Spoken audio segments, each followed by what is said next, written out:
Welcome to Writer Syndrome, a podcast about writing from start to finish. This episode's topic, character archetypes. I'm Russ Capasto, and sitting across from me, virtually digitally, is Tim Letney. Tim, how are you, and what character archetype are you feeling like today? I think I'm the rogue today, you know? Ooh, the rogue. All right. Yeah, and I think it's pronounced archetype. Archetype, that's right. Yes, that's actually how it's pronounced. Yes. Okay. Maybe. Don't lead the readers, Archetype. the listeners astray. The archetypes, The archetypes, right. If you think otherwise, send us a note. So you're feeling like the rogue, huh? Yeah. How about you? Jester, definitely today. Really? Yeah. I'm feeling a little funny. I'm feeling a little... I don't think we're going to get along today. Trickstery. Yeah, I don't know. We'll see. I'm feeling a little comic reliefy. So last episode, we dove into story archetypes and... God, now you got me doing this. And we decided to break it out because we realized there's a lot to cover. And we both realized I think these would have been great things if we had. I mean, we knew about them before we started our projects, but I don't think I really used them like specifically to design my characters. But this time around, I am for the second book, and now I look at my characters from my first book, and I'm seeing like, oh, they all do fall into these categories, or a category, or an archetype, I should say, pretty cleanly. But so I don't know. Where do you want to start with this? I think we should maybe start by defining what it is and what we mean by a character archetype, and maybe talk about what it's not. Because when I think about some of my characters, which I think I do use, character archetypes pretty effectively, but I think I also use like a stock character here and there that is not an archetype, that is really just kind of a shallow character. To like say something quickly and then move on. Yeah, I mean, as we said for like the story, archetype it's just a model, right? It's a basis of recurring or notably recurring, maybe behaviors, emotions, and character types across like a human experience, right? And we were just talking about it was like it's been pulled from kind of Plato had some initial theories with this, ideas, and then Carl Jung obviously kind of extracted that and put it in for psychoanalysis and kind of like these very specific buckets of human behavior. And then from there, from the literary side, more popular, obviously, our buddy Joey Campbell there kind of really made it big with the hero's journey and Big Joe Campbell. And he kind of took Carl Jung's archetypes and put them into a more literary sense, but they all kind of fall. And you can Google around, right? There'll be like, here are 8 character archetypes. Here are 12 character archetypes. Here's 300 character archetypes. So once again, it's just like the story archetypes. It's a tool to use to help you begin to think about your characters and their journey. It's funny. I just watched quick tangent, Ghostbusters with the kids. Classic. And was it Dan Aykroyd who'd written it? Mm-hmm. He'd based it a bit on Wizard of Oz and on those kind of character archetypes of like, like the hero. And obviously like, even though he didn't use, Joseph Campbell's archetypes, he did use character models on another piece of literary fiction to kind of meet the leads there. Yeah. Whether it be the Cowardly Lion, which is bravery, or, like the Tin Man, which is heart. And it's neat to see it when you choose those really simple, broad touch points for the reader. I think it's really easy for them to identify. Like all of a sudden you understand the character because you got years of literary and like visual fiction behind you. You understand the Ghostbusters and almost immediately. I think the same thing could be said for the characters in Harry Potter. You understand them immediately between like hero's journey, comic relief, like the smart one who's like, so it's almost like a shorthand to explain your characters quickly. Yeah, I mean, the idea of the archetype is it creates that immediate sense of familiarity, right? Like that. So it allows like an audience or a reader to relate to like an event or a character without like having to necessarily like wonder why they relate. So it's just kind of like this instant interaction. You like immediately connect. You're like, okay, I can get this character. I understand what they are, who they are. And I can say for genre fiction, I think that's incredibly important. I've read some where there's no delineation, there's no variation between characters. Yeah, because they're not there. It doesn't feel like there's touch points for them. So I get confused very quickly. Like I had read Bird Box, which is a good book, but I had no idea who was doing what in that house because the characters, to me, at least at the time, felt so similar. Yeah. And I think variance is important to keep a reader invested. Yeah, and I think the other side of archetypes, using them to develop your characters, is you get away from your character being the author, being you, being the writer. You've got this mold of something that has like a basis for their behaviors and their weaknesses that might not be yours. And then that kind of informs how they're going to react or make a decision within the plot or whatever obstacles thrown at them. So it's not you being like, well, what would I do in this situation? Like, no one cares. It's not a memoir, you know? So. Yeah. I'll say like mentally what I had a hard part with, because I think I went in without character archetypes in mind. Really. I wasn't like, I didn't have any intentionality behind the choices that I had.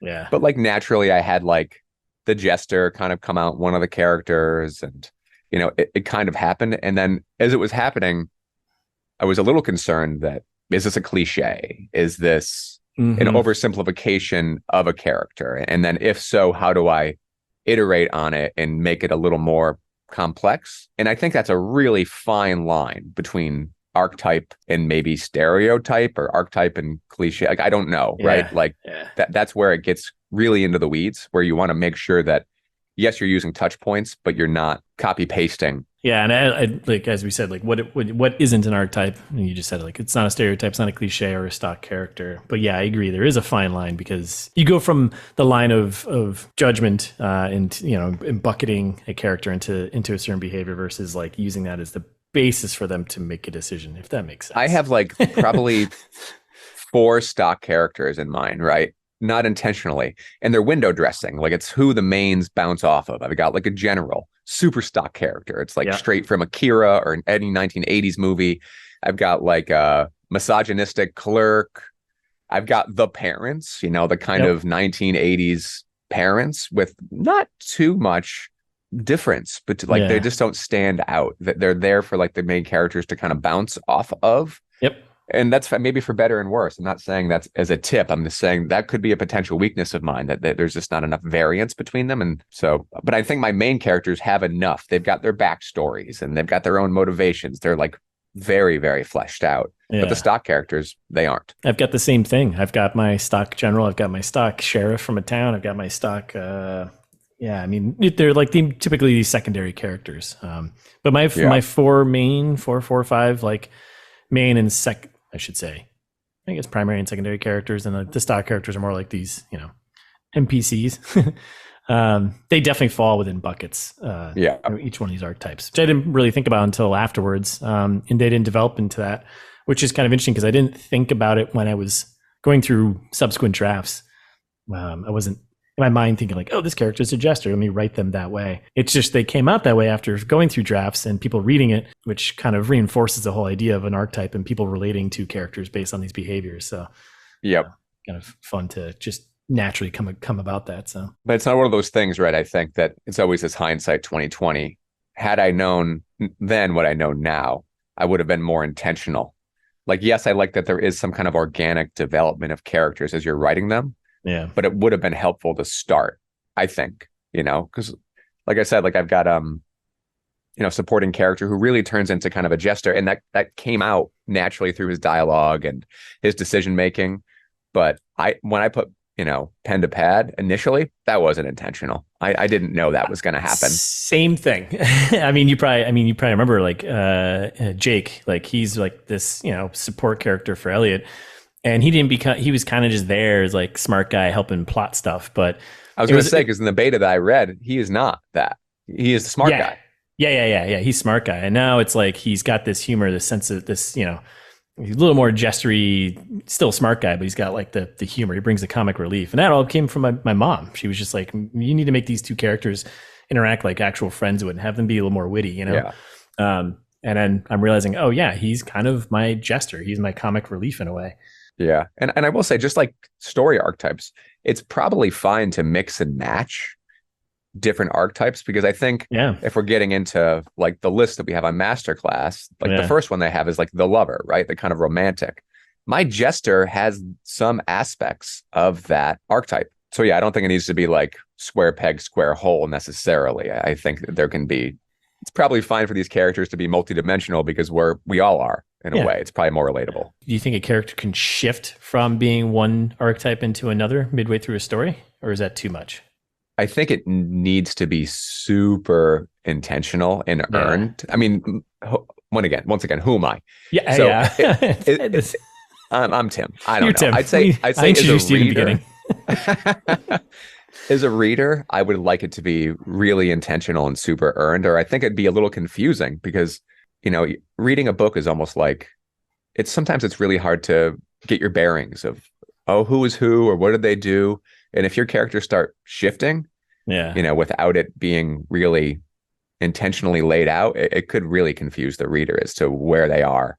Yeah. So, I mean, obviously our mains change to a certain extent, right? But not like their core being, like they change a flaw or something that's wrong with them, but not necessarily like going from a lover to the hero, but you could combine those things. I don't know, like you. Yeah, to me it'd be a little weird, I think. Yeah. I mean, I think that like the main character changes and evolves by interacting with these other character archetypes and brings pieces of those characters into themselves to become a more complete version of like, I mean, I think that's like the kind of character machine like we always talk about they're going through. And I think they start as not complete. And then by operating in the world, they fill up.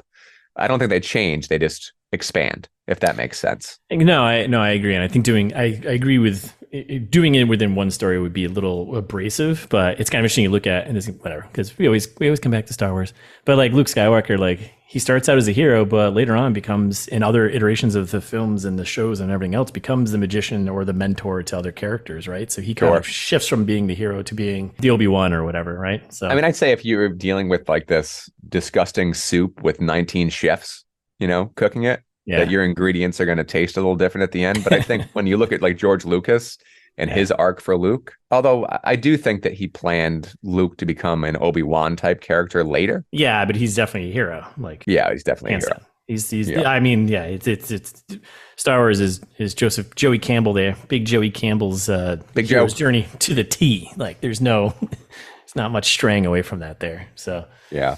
You're right. I think they can change. And the way that I tee mine up, I do think that some characters who are possibly antagonistic can change roles in the future. I just think in one novel, it could be a little difficult to do that.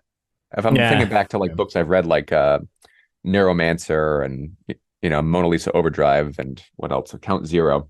There's this like trilogy of cyberpunk books, the Sprawl trilogy that Gibson had written. And he takes one of his characters, Molly Millions, who's a little similar to one of your mains, to Lilo. She changes very much. Yeah. From the first book to Neuromancer into the second book. Like her character shifts pretty significantly. Yeah. But it's earned. It feels intentional. Well, do you want to get into the 12? We were not going to do the whole 201 different character types, archetypes. Yeah, so. I don't know if you is that if you can have that. Can you have that many? I think you can get rid of the arc and just say types. Character types. But archetypes infers that it's a broad arching overview of multiple archetypes. So I don't know if you can have 201. I think that's kind of clickbaity. Yeah, I think once you get into that category, you just, what are you doing? And even I have a book here. It says 45 master characters, and I was like, whoa, that's. But is it they say archetype or do they say character types, which I think are different? Well, so they do it. No, this is based on archetype. Like the opening page just talks about archetypes and like what they are, and this is based on like the Greek gods and stuff like this, and then they break it out into like a female male version, which I'm like, all right, you just need to fill pages. Like instead of it being like pages, they're like, we don't want to have, we can't sell a brochure for $15.99. For a 20-page book, but it's like, all right, I could just read the one. So, but introduce that guy to low content books. Get them out there. Get these 10, 15 pages. Yeah, it's 45 different books you could have done for 99 cents a pop. Done. Franchising. Yeah, right. Come on. All right, so should we get into the 12 common character archetypes? Let's get into the 12 common. Why don't we just focus on just 12. The masterclass ones, since I think there's a million, but there's a million. And another, again, I think we said this for the story ones. You're always going to see someone else's take on like the naming of these things. Probably said at the top there, but someone might call the innocent the child or whatever. So, all right, so for the first one, we're gonna go through again. These aren't any like particular order. The lover, that's one archetype, right? Typically the romantic lead who's guided by the heart. You probably see a lot of rom-coms. Romeo and Juliet, that's some examples. Scarlett O'Hara, Belle from Beauty and the Beast. Pretty straightforward. Yeah, I think so. You'll find them in romance novels. You'll find them in dramas. a lot of the old Disney movies, the princesses and stuff like this. Yeah. Yep.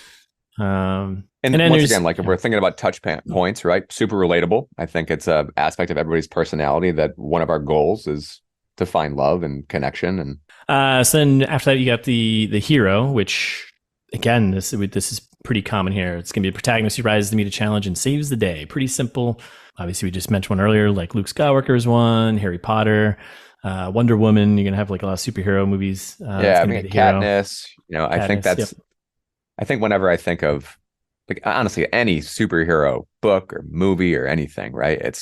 They're driven by courage, can fall victim to overconfidence or hubris. Now, this would also. I see what you did there. Well done. We're gonna see. We're gonna see if we can keep doing this all the way. So, the hero again in other buckets here. This would probably also be like known as the one, maybe, or no? Yeah, it would be like the one, right? Like the Messiah type of thing. So maybe like Paul Atreides, falls in that category. Oh, totally. Yeah. Right? Well, in Dune, but I'd say when you get to Messiah, to the sequel, he changes characters. Back to your point, he turns into the sage, right? Yeah. Yep. Totally does. Spoiler alert for those who haven't read, Frank Herbert's Dune. But can I say one bit about the hero, which is interesting because I think in my book, and I've said this before, I've got some characters who, had this book been written at a different time by a different person, would be the hero, and that would be the main. I have like a couple male leads who take these hero qualities, but I use them kind of as foils, and I lean a lot more into their weaknesses, into their overconfidence, into their kind of brashness. And it's not helpful in this situation. So I use the heroes here, but I don't use them to be heroic. In a way, they're counterpoints. And that was always very intentional from the beginning.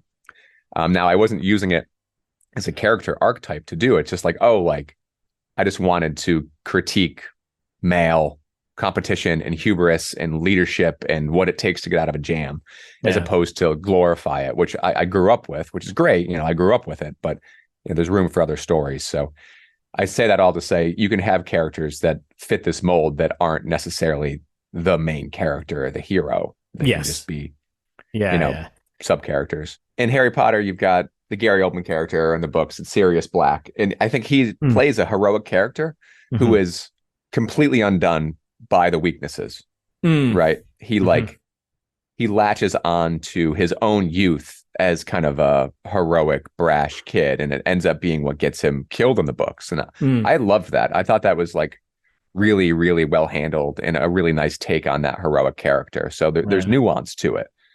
It's not just so it doesn't always need to just be the lead. I mean, the Matrix uses character archetypes when you get to the trinity of characters, whether it be they're referencing religion or Joseph Campbell or the anime or even Neuromancer, which we brought up before, which the Molly Millions character is straight up the Trinity character. Molly Millions is Trinity, period. Yep. And they're both using the same character archetypes, at least in Act 1. Yeah. But then Trinity turns kind of into a lover, right? Which is something that Molly Millions never does. Yeah, she does in the sequels again. They change they change their archetype over the sequels. But it's probably also as the characters change as they meet each other and whatever. But we'll save that for a holiday special. Well, I think it's a fine transition to the next archetype, because after the hero we've got the magician, and I feel or was I was saying the sage before. A powerful figure who has harnessed the ways of the universe to achieve key goals. It's kind of like the quick one-liner. Some of the examples: Gandalf, right, from Lord of the Rings. Morpheus from The Matrix, and they do have listed Darth Vader from Star Wars. Are we still a little on the fence on that one? Yeah, I don't know. I mean, I guess it could work. It seems like maybe the magician is a little bit of a soft counterpoint to the sage. It seems like there's something more corruptible about the magician than there is from the sage. There's a bit of weakness. So if I'm trying to think literary, then you'd probably put Voldemort in here, as opposed to putting Dumbledore in here. Yeah. Who is not corruptible, right? It almost feels like it's leaning towards, the magician almost feels like it's leaning towards a more villainous type of, I even know they have Gandalf in here, but it's you know what I mean? It feels like Well, I think Gandalf's there because honestly, and so would be, if you're looking at the books, so would Galadriel. They're still victim to temptation. They're not 100% in the white. They can come back and be resurrected as, like, maybe the argument is at the beginning of the book of Lord of the Rings, Gandalf the Grey. I'm sorry, Gandalf. Yeah, Gandalf the Grey. Yep. Is a magician, and then when he faces his test, declines the ring, fights the Balrog, and then becomes resurrected as Gandalf the White. Gandalf the White would be the sage because he's no longer corruptible. That's what it feels like to me. Yeah. There does seem to be a little bit of potential nefariousness to the magician character, where it could be a. Now, I'll say that I have a character who lands firmly in here, and they're an antagonist, not a protagonist. Yeah, and I guess they have that because their typical weaknesses. I mean, you mentioned it, but to corruptibility and arrogance, which can lead to you to the I think the dark side. I think that's exactly what it is, though, dude. Like, I'm sure, like, when Lucas was writing, it was those that can be corrupted. Fall into this kind of large archetype, differentiates it from the sage. So we'll get to the sage in a minute. So moving on to the next one, we've got the outlaw. I guess when you at the top, right, you'd said how I was feeling. I felt like I said the rogue. I guess I meant the outlaw. Yeah, so the rebel who won't abide by society's demands. I won't listen to your demands, Russ. I'm not going to prepare for this podcast. I'm not going to use your spreadsheets. Okay. Yeah. And it shows, Tim. You know how much editing I have to do for this episode now? Some of the obvious examples in this one are Han Solo, Dean Moriarty, the Batman, independent thinkers, potentially criminal, self-involved. So Lilo would fall under this as a rebel outlaw. Yeah, do you think is that where Lisbeth Salander? Is that, did I pronounce that right? Salander? I think so. I don't know. Salander. Does she fall in there too? I think so too. Yeah, definitely. I keep coming back to Molly Millions. I think she, falls in here pretty firmly. Fun character to write, I think. Yeah, there is, because I think there's a certain amount of, cockiness and arrogance, and I think it's fun to read and it's fun to write. Well, because it's behaviors that you potentially shouldn't do in real life. Like, don't be a self-involved asshole, basically. Yeah. Right. But read about it.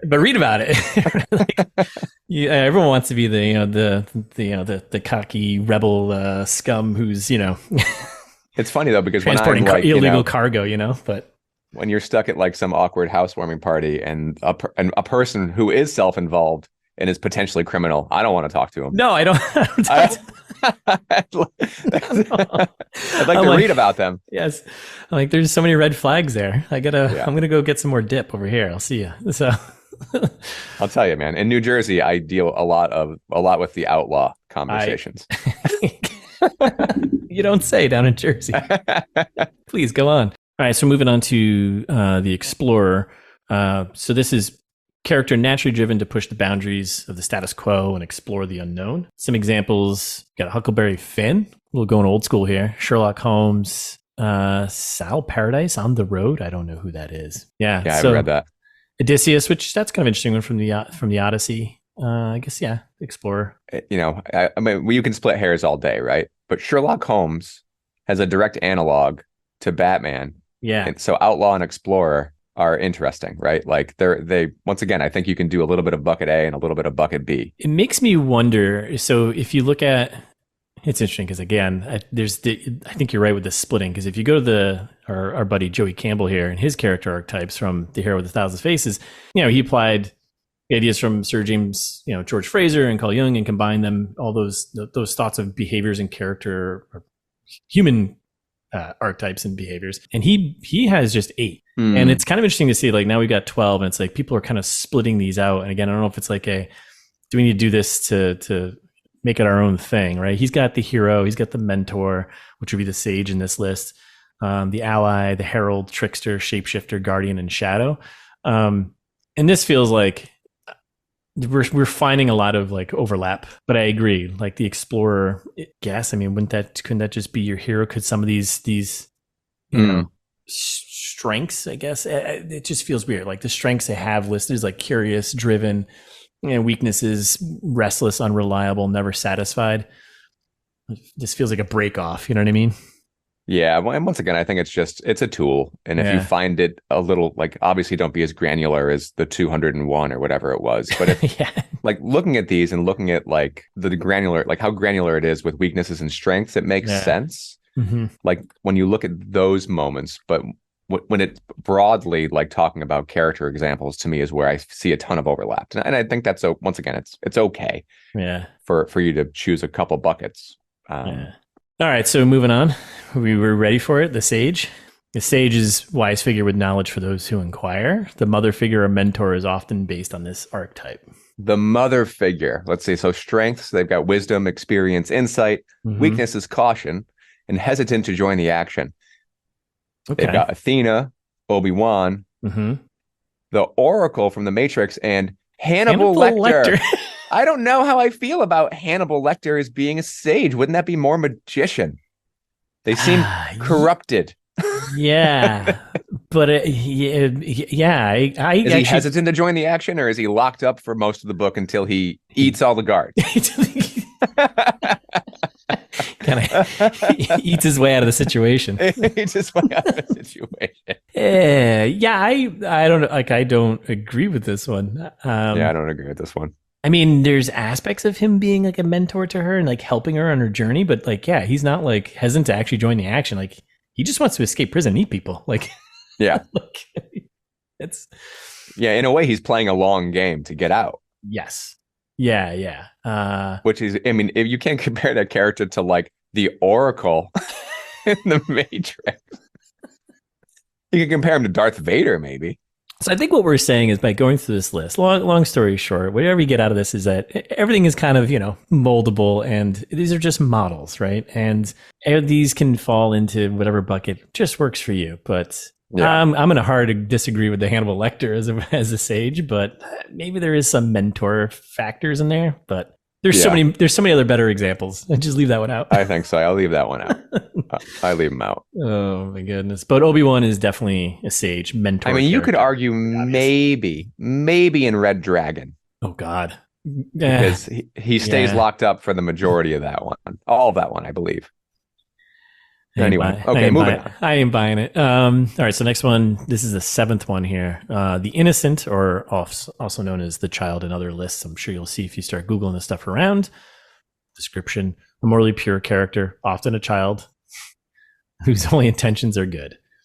So you get the nice ones like Tiny Tim from A Christmas Carol, Buddy the Elf from Elf. This one feels potentially almost like a stock character. No, I agree. And I'll say that I have this character in my book. Yeah. And beta readers were like, "Hey, cut that chapter." And I was like, "No, I like him." But I leaned so hard into like the innocence. Yeah. And the morality, and also just that since they're young, they're not skilled. Yeah. Really. They can't do much. They're weak. They're vulnerable. They're naive. They're rarely skilled. Yeah. Do you have this character in your book at all? No. There seems to be a little bit, as we're talking about, overlap over and over again. I think the child, or the whatever it is here, the innocent. And the everyman, when we get to the everyman, I think your main is an everyman. Yeah. As opposed to an every child. Yes. Yeah, no, the everyman is definitely where he would probably fall more into. But looking at like, again, that's why there's like this line of like, well, he does have some of these aspects, but so that's the innocent. The eighth one, the creator, a motivated visionary who creates art or structures during the narrative. Some examples: Zeus there from Iliad, Doc Emmett Brown from Back to the Future. Okay, Dr. Moreau. Yeah, that's cool. And Doc Victor Frankenstein. It's pronounced Frankenstein. I like this one. I don't think I use this one, but I like the creator. Tipping into the strengths of creativity, willpower, conviction, weaknesses, self-involved, single-mindedness, lack of practical skills. Yeah, okay. Yeah, they're focused on just their creation at the expense of the world around them. It's weird because you'd think that as part of the creator that one of their weaknesses would also be hubris. Like because of that, they must have some like overconfidence or self-confidence and like in their single-mindedness to create. Yeah. They're not thinking about the implications of their creation on the world. Like the people who are working on AI right now. I was just That's the creator. Moving on to the 9th one here, we get the ruler, character with legal or emotional power over others. We get some old school examples here. King Lear from self-titled King Lear. Tony Soprano from The Sopranos. Sounds more in the, obviously, kind of more villain state. Yeah.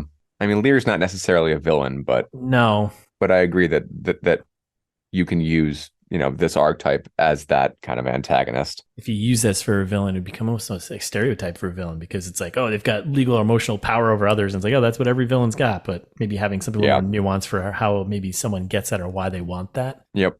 The 10th one, we get the caregiver, character who continually supports others and makes sacrifices on their behalf. This sounds like just a support character, but Samuel Tarly from Game of Thrones series. Okay, yeah, Mary Poppins. These are all over the place. Calpurnia to Kill Mockingbird. Okay, so that's something that'd be like a Sam Gamgee in like Lord of the Rings type of thing. Yeah. Because their weakness is lacking some personal ambition or leadership, so it feels very much like a support character versus like you wouldn't have this be like a main character. I don't think so. I think it feel like it'd be one maybe supporting your main. Yeah. Unless you want to write around it, but I'd say it's an easier fit for a support character. Yeah. And then the 11 is the everyman, a relatable character who feels recognizable from daily life. You got your Bilbo Baggins, your Leopold Bloom, you got your Leslie Knope from Parks and Rec. That's a good one. Got my character, Elliot. Yeah, I think you're right. This is definitely where he's more Elliot from Host.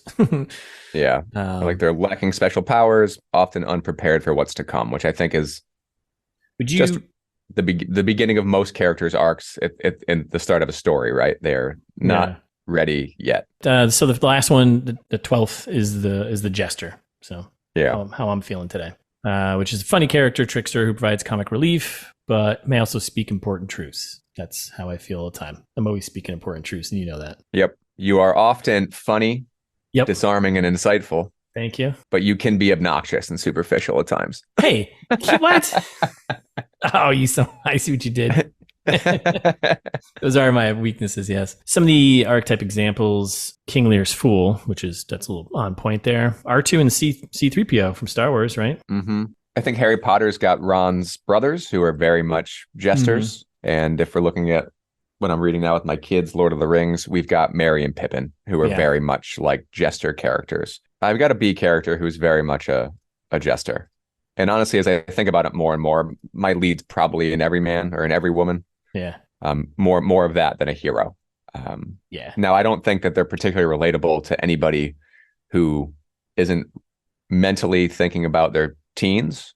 Yep. But it's supposed to be an every woman for teenagers. Yeah, I definitely have my B character. Jake is definitely a jester. Elliot falls in the everyman character. My sage or mentor would definitely be Dr. Keating for Elliot. And I would even say Lilo, she definitely falls in the outlaw rebel category. And it's funny because, like I said, these didn't think about these outright about applying these to the characters. They just kind of fell into those buckets. It's just those patterns that we've all watched and read. They kind of make an imprint. They come through, and what we've experienced in life and what we like. Yeah. I mean, you can take an obnoxious dinner guest and turn them into a really likable outlaw. But getting back to the jester. This character archetype is not very present in horror. It's very present in my horror story, but I like it a lot. But it's not been very present in what I've been reading lately, other than obviously like Lord of the Rings, where I do think Merry and Pippin are like really developed versions of this character archetype. That's generally the 12. If you Google it, you're going to come across this list everywhere. The titles and names will be a little bit different. I'm some of these as we've gone through them and thought about them.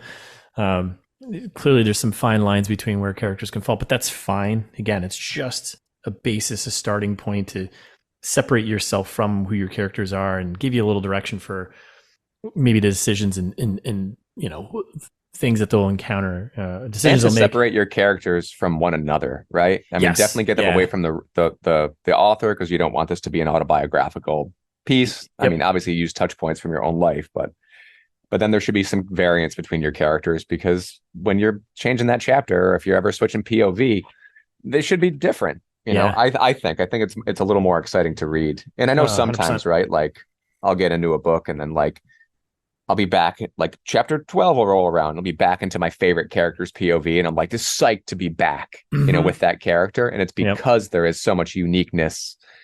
And I do think this is a really nice tool or starting point for you to start to build unique characters and iterate and mix and match. I think there's two ways you can do it, right? There's the ways that we did it, which was wrong. You can do the plot out and then let the plot tell you what your characters need, and then they fill out, right? I mean, in theory, like the plot can begin to shape your characters and develop them, but that takes tons of editing and rewrites and like retrofitting motivation and character moments, which is like, that's my life right now. Like I'm rounding out draft 6 and I'm like, oh my goodness, like they are consistent and they have motivation and they fit into these character archetypes now.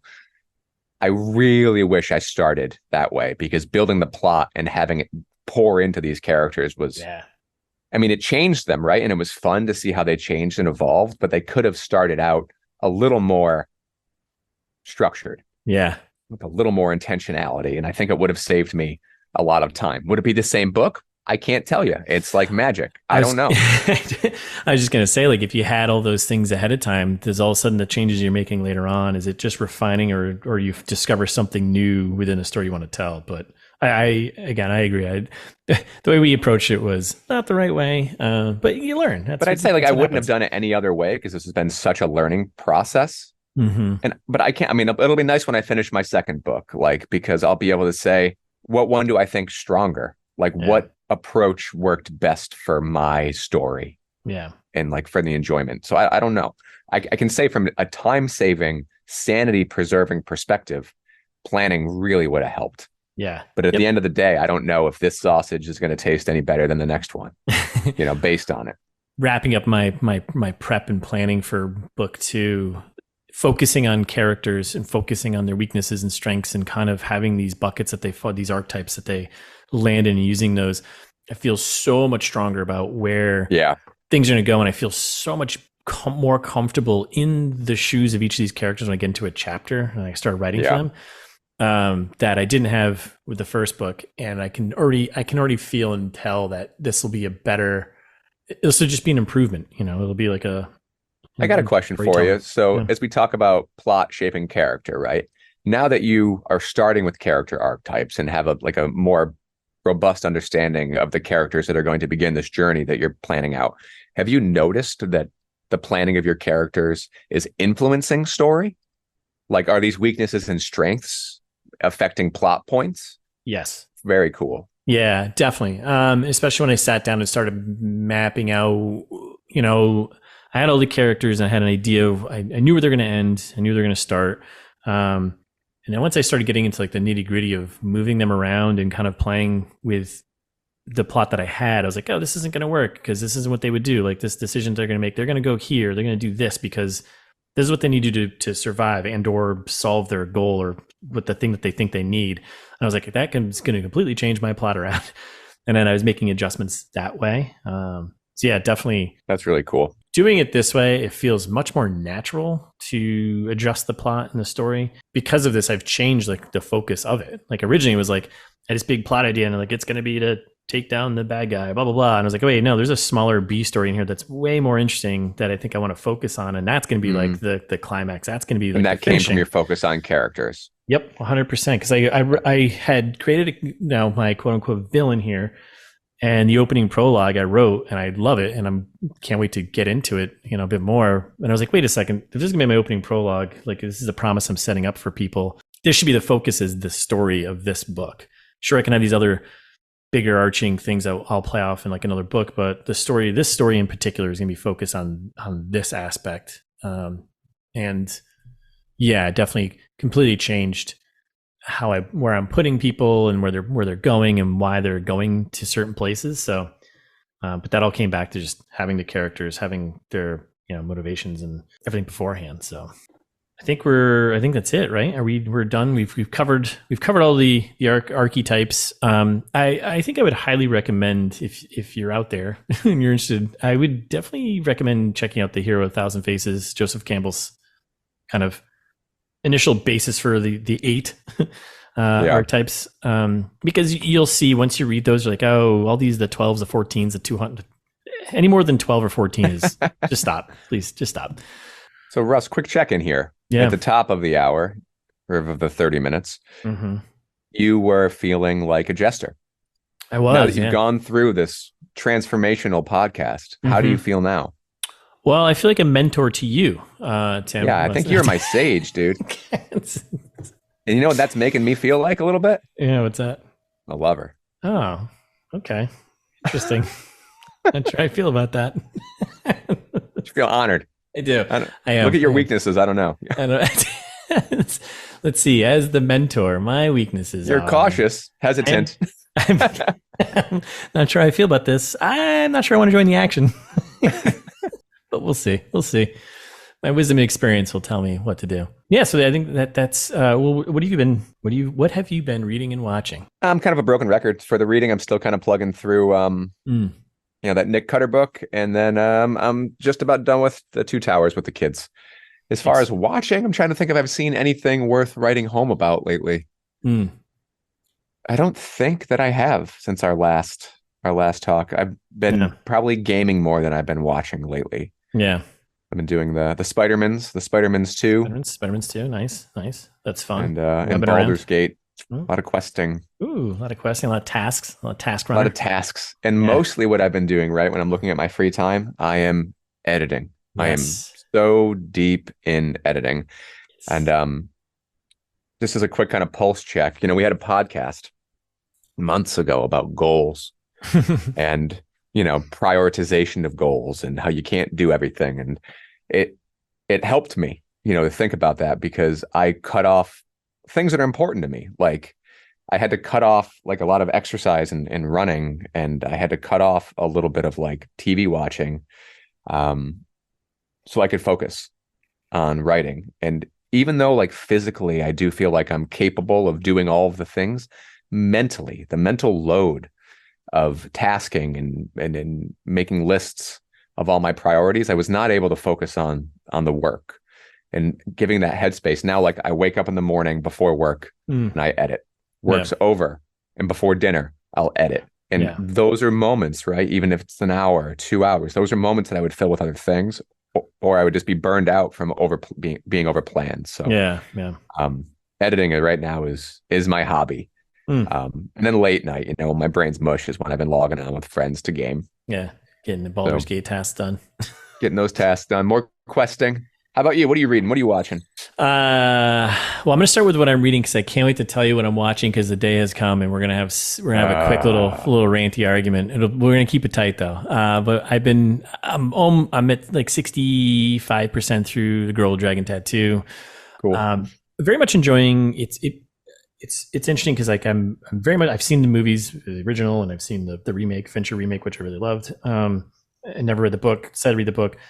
The movies are very, very close to the book, and which is impressive and nice. It's interesting to read this though, and we talked a little bit, I think the last time, like this was his first book, this author, right? Stieg Larsson's. I think he was a writer, right? He had done like some journalism and some research projects. He co-authored a few things, but I think as far as big fiction goes, this is it. Yeah, and his background in journalism and research certainly shows through in the book. How so? The backstory for these characters, Tim, I can't imagine having I think I mentioned it last time, like the last episode. I'm 60% through, like 55, 60% through the book. Finally, Elizabeth and Blomkvist like meet, and they finally connect and start working together, like more than halfway through the book.